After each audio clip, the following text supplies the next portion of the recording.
Hi everyone. तो यार आज मैं नेशनल आयुर्वेदा एक्सपो में आया हुआ था। जो ये फेस्ट है बहुत बढ़िया है बिकॉज यहाँ पे बहुत सारे लोगों से मिलने का मौका मिलता है।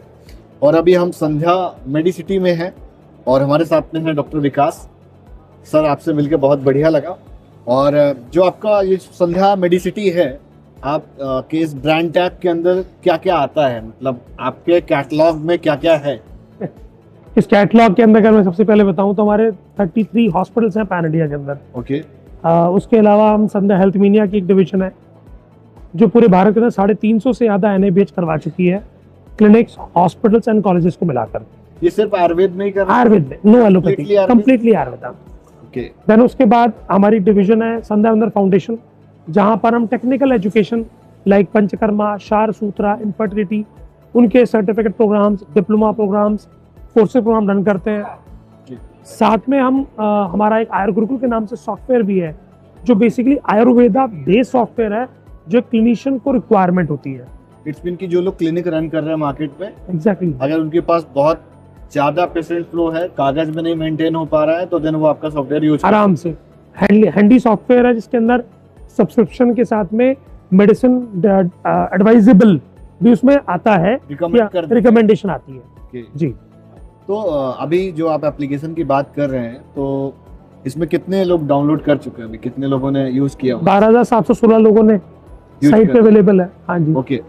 जैसे किसी बच्चे को आपने बताया कि हाँ आप बहुत सारे प्रोग्राम्स अपने वो रखते हैं, सर्टिफिकेशन प्रोग्राम्स, तो वो स्टूडेंट कैसे अटेंड कर सकते हैं? आपकी वेबसाइट से जाना होगा? हमारी वेबसाइट पे हमारे academic calendar kind of fix है आप? नहीं, आप बेसिकली क्या है कि वेबसाइट पे जाए, हाँ, वहां पर जाके फॉर्म फिल कर दे, रिस्पेक्टिव टीम हमारे काउंसलर को कॉल करेंगे, जो भी अपकमिंग बैच होगा उसके बारे में इंफॉर्मेशन जाएगी, उसकी फिर क्लासेस वो अटेंड कर सकते हैं। थोड़ी देर पहले आपने जिक्र किया था कि आप टेक्निकल एजुकेशन देते हैं आयुर्वेदा की। यस। तो क्या टेक्निकल एजुकेशन है आयुर्वेदा की? क्या डेफिनेशन क्या है इसकी? देखिए, टेक्निकल एजुकेशन का मतलब मैं आपको जो समझाऊं, पेशेंट की आवश्यकता क्या है, उसके अनुसार उसकी डोज, उसके अनुसार उसका ट्रीटमेंट, जो कर्नाटका में अलग होगा, दिल्ली में अलग होगा, राजस्थान में अलग होगा। ऐसा क्यों? देश काल प्रकृति आयुर्वेद में साफ साफ शब्दों में लिखा है, और उसको अकॉर्डिंगली वही समझ सकता है जो पेशेंट को एक्चुअली में देख रहा है, जो पेशेंट को ट्रीट कर रहा है। तो जो पेशेंट को ट्रीट कर रहा है, जो पेशेंट को देख रहा है, वही इसके तथ्य को जानता है और वही उसको प्रैक्टिकली सिखा सकता है। समझ गया। वो जो कनेक्ट आता है पेशेंट और डॉक्टर के बीच का, जो एक इनसाइट्स पैरामीटर्स रहती है कि कब उसको डोज ज्यादा देना है, कब कम देना है, तो वो भी आप सिखाते हैं? अगर हम कंपैरिजन ले लें कि हम एलोपैथी से अगर आज कंपेयर करें, तो एलोपैथी में बहुत सारे post graduate certificate programmes run होते हैं। उनका मेन मकसद क्या है? इस डिजीज के बारे में, पेशेंट की कंडीशन के बारे में, अवेलेबिलिटी ऑफ ड्रग के बारे में प्रोग्राम्स रन होते हैं। तो व्हाट वी हैव थॉट कि ये एक लैकिंग फैक्टर है।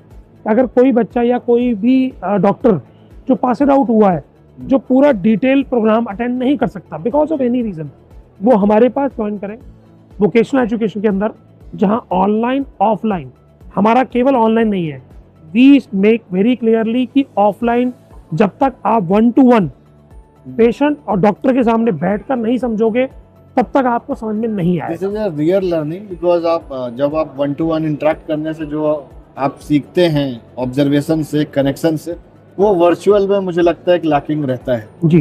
तो अच्छा, आपने इसकी शुरुआत मतलब कैसे करी?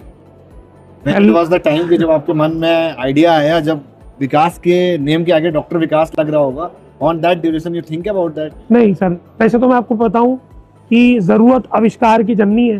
हाँ। जैसे जैसे जरूरतें समय देता गया, वैसे वैसे आविष्कार होते गए।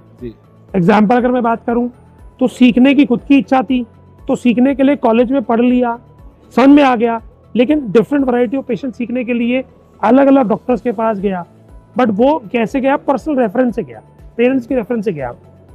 तो मैंने सोचा कि अगर बहुत सारे ऐसे बच्चे इनके पास कोई रेफरेंस ही नहीं है, जी, how they will join it. वो ट्राई किया। अब जब NABH की बात आई, तो मैं एलोपैथिक हॉस्पिटल के अंदर जॉब कर रहा था, तो मैंने अपने बॉस से पूछा कि सर, ये पेशेंट जो प्राइवेट वाला होता है, जो कैश लेके खड़ा है, आप उसको लेते हो, कार्ड वालों को क्यों लेते हो? हाँ। तो उन्होंने जवाब दिया मुझे बड़ा अच्छा, ये जो कैश वाला है ना, ठीक हो गया तो डिस्चार्ज मांग लेगा, नहीं ठीक हुआ तो डिस्चार्ज मांग लेगा। जो कार्ड वाला उसका डिस्चार्ज मैं करूंगा, उसकी इच्छा से नहीं है। इच्छा मेरी है कि कब मैं डिस्चार्ज समरी पे साइन करूंगा, क्योंकि जब तक मैं डिस्चार्ज नहीं करूंगा, वो कहीं और जाके इलाज करवा ही नहीं सकता। तो मैंने ये बात समझ में आई कि उनके वहां पर पेशेंट इसलिए इतना फ्लो है, पेशेंट चाहता कार्ड लेके जाऊं। कैशलेस वाला बड़ा तो वो जब अपनी बारी आई तो वो खुद के लिए ट्राई मारा, पता लगा जहां से जो ज्ञान मिला, पता लगा जी एंट्री हो सकती है एनएबीएच के अगर आप एनएबीएच कराते हैं तो आपकी एंट्री संभव है। तो एनएबीएच सीखा, अपना कराया, फिर बड़े सारे मित्र आ गए कि साहब आपने अपना कराया हमें बता दो। और उन पे पहले समय निकलने लगा प्यारे मित्रता में, फिर समय और ज्यादा मांगने लगे। तो फिर हमने उस पर फिर एक कंसल्टेंसी फर्म स्टार्ट कर दी। कॉलेज के टाइम से शुरू किया आपने? नहीं, कॉलेज के टाइम पे नहीं एक्चुअली शुरू किया। हाँ। मैंने आपसे कहा ना कि जरूरत आविष्कार की जननी है। हाँ। कॉलेज के पास आउट होते हैं सबसे पहले इच्छा क्या थी, आयुर्वेद को सीखना है, समझना है, अपनी खुद की प्रैक्टिस स्टार्ट करनी है। तो वहां जाके जब किसी और के पास सीखा तो सर्टिफिकेशन प्रोग्राम के बारे में पता लगा। इस सर्टिफिकेशन प्रोग्राम रन करने के बेनिफिट्स होते हैं। तो बेनिफिट्स पहले पता लगा भी कहाँ से एफिलिएशन मिलेगी, कहाँ से परमिशन लगेगी, कौन लेक्चरर होगा, कौन प्रोफेसर होगा। ओके, जो आपके सर्टिफिकेशन प्रोग्राम्स हैं इनके सर्टिफिकेशंस कहाँ से? सर यूजीसी प्रूव यूनिवर्सिटी, आप सुनिए यूजीसी प्रूव यूनिवर्सिटी हाँ, की, हाँ, हाँ। तो उनसे ही एफिलिएट है और वो एमवॉक के अंदर एफिलिएट है, यानी वोकेशनल एजुकेशन प्रोग्राम है। समझ गया। तो जैसे अगर आपके बड़े बहुत मतलब नामी क्लाइंट्स हैं, पतंजलि भी है, ऐसा मुझे लग रहा है कोई ब्रांड ऐसा छूट नहीं रहा है। जी जी जी। तो पहला क्लाइंट जब मिला तो एक बड़ी अलग खुशी रहती है। तो फर्स्ट क्लाइंट कौन सा था? देखिए, फर्स्ट क्लाइंट जब एनएबीएच कराने वाला मिला, हाँ। तो एक एसके आयुर्वेदा है और संजीवनी आयुर्वेदा है, वो मिले। और उसी प्रोग्राम में पहली बार मुझे जीवा के फाउंडर को फाउंडर प्रोग्राम में थे, साथ में शुद्धि के फाउंडर भी उसके अंदर आए हुए थे।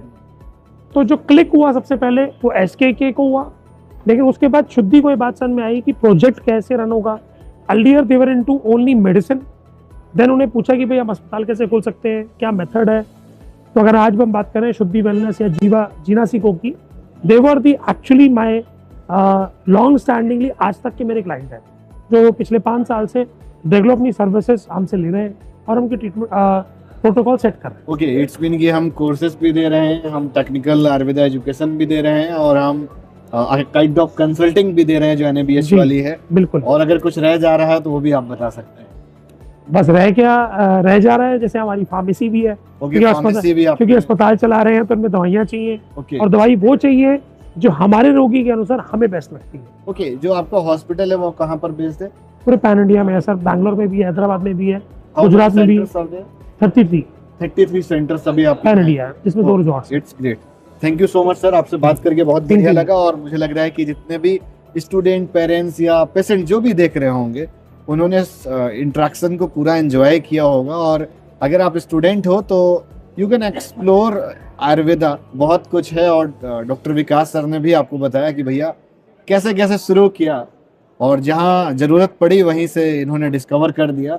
नमस्कार।